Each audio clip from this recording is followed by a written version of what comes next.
two big English blokes, they kick off, break each other's face. I mean, they probably deserve more than anyone out there, mate. He was always going to bring that up, wasn't he,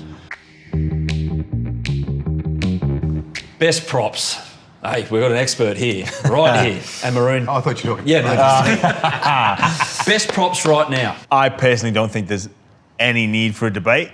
It's got to be Payne Haas. Okay, we'll go now. Pack the bags. Just, Yeah. For me, it's Payne Haas. Why? Plays long minutes. We could look at his numbers and break down the numbers, but I think observationally, looking at him, he just dominates the competition. He dominates games. Dominates Albert Kelly. Dominates Albert Kelly. Just don't step on his shoes. I think Well, the problem with Payne Haas is he's a Palooka.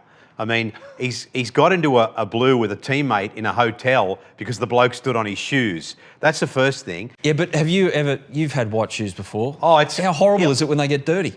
Oh, it's terrible. But, Adam, as you would know, this bloke would have forgotten, you've only got to go back 18 months. Payne Haas was giving the coppers a hard time on the border trying to take care of the situation with COVID. So I think to be a good NRL player, it's on and off the field, and I think that's where he lets himself down. So who's your nomination for best prop in the game right now? Well, I was going to say Junior Paulo. You know, he's got great run meters, he's got wonderful hands, his defence is good, and he can go the knuckle. But that's banned. Yeah, I know, but still handy. On the field. Totally disagree with both of you for the reason that Junior, when's the last time Parramatta won a premiership? Junior wasn't there. 1986, was Junior even born? No, he wouldn't have been, no. James FisherHarris for me. Yeah. Playing in the best team in the comp, and he's the best prop in that team, far out. His output, that drive he gives that side, and they're mobile, they're quick. I think he's a class above everyone else.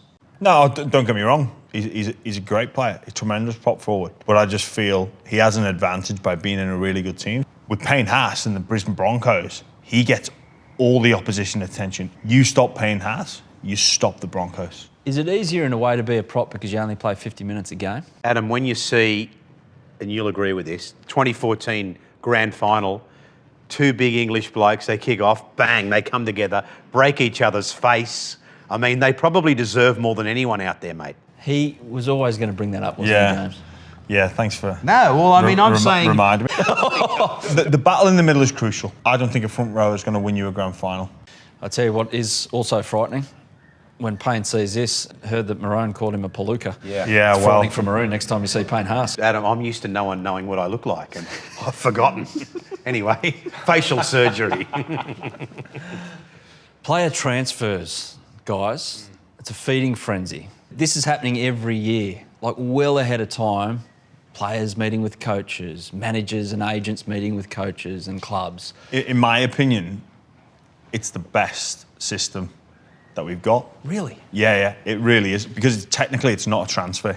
Like I look at the Premier League and go, okay, well, you transfer, you pay X amount of thousands of pounds or millions of pounds, you get that player and you get that registration. It doesn't work that way over here. It's technically the Bosman ruling, where you leave at the end of your contract now. Look, this argument, Adam's come up again, and this time it's based around, I think, Wayne Bennett coming to visit Kalen Ponga in Sydney. If we isolate this situation, the problem is that the Dolphins have got to field a team to play in the NRL next year, which means they're going to have a team ready to train over summer, a team ready to play in trials in February. So if you've got bloody Wayne Bennett at your disposal, of course you're going to use him to, chase players. With the Dolphins, so that's an extreme example because they do need to recruit and they've got to get things going. They'll have to recruit ahead of time. I mean, you had the situation, you were involved with South when they came back in the comp, Maroon, and you panicked. You got Brian Fletcher on big money, so your fault. And look, it was the highlight of Fletcher's career to come over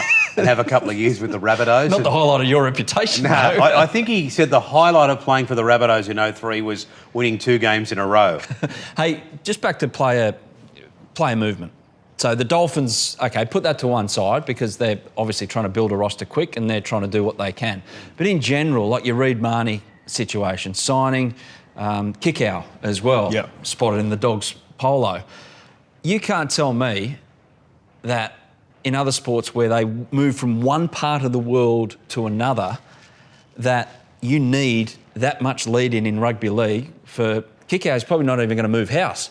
Just do it at the end of the season and then just do it and everyone gets on with life. Hey, in an ideal world, I think that'd work perfectly.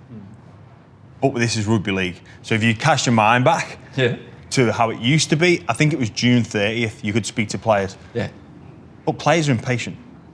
Player managers are impatient. So let's take Reid Marnie, for example. I don't want to be in a situation where I'm in the media and go, Reid Marnie's off contract. He's not resigned at Parramatta. That tends to suggest he's moving on. And then the problem still exists of fans going, how's Reid Marnie going to perform for me when he's going to play for the Bulldogs in 6 months' time? What is the big deal? See, it only bothers everyone when it's happening against their club. If Reid Marnie were getting Parramatta, they'd be all for it. So the question I'm asking you, what do fans expect to happen? Reid Marnie signs with another club and immediately stops giving 100% at the club he's at, because that's complete bull. That just doesn't happen. Yeah. It doesn't happen. If your team has a chance of winning, for me, you can't question that they're not going to give all their best efforts to their current teams.